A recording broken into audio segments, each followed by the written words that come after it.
नमस्कार, मैं हूं आपके साथ अभिषेक शांडिले।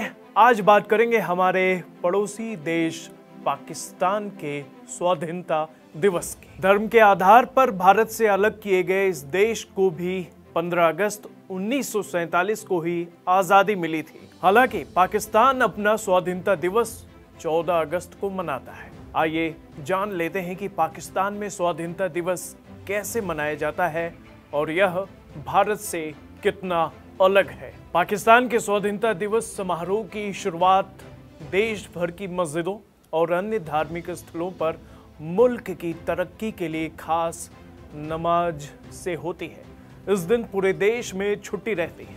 यह पाकिस्तान की 6 सार्वजनिक छुट्टियों में से एक है। इस दिन पूरे देश में समारोहों का आयोजन किया जाता है।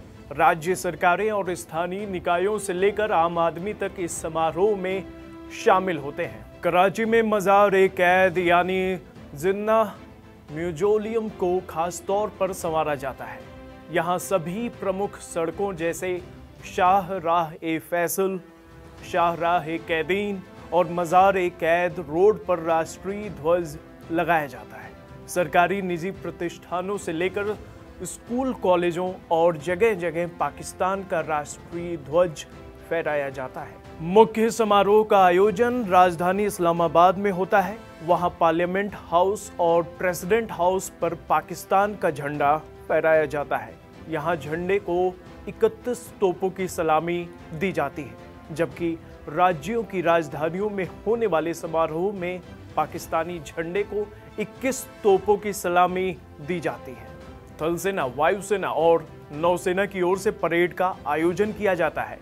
राष्ट्रगान गाया जाता है। इस समारोह में शामिल होने के लिए किसी विदेशी मेहमान को मुख्य अतिथि के रूप में आमंत्रित भी किया जाता है, जबकि उनकी मिलिट्री कॉन्टिजेंट्स भी कई बार परेड का हिस्सा बनती हैं। भारत पाकिस्तान के एक ही दिन आज़ाद होने के बावजूद दोनों देशों का स्वाधीनता दिवस अलग अलग दिन मनाए जाने के कई कारण बताए जाते हैं। कुछ जानकार मानते हैं कि पाकिस्तान को एक स्वतंत्र देश के रूप में 14 अगस्त को मंजूरी मिली थी, इसलिए वहां आज़ादी का पर्व इसी दिन मनाया जाता है।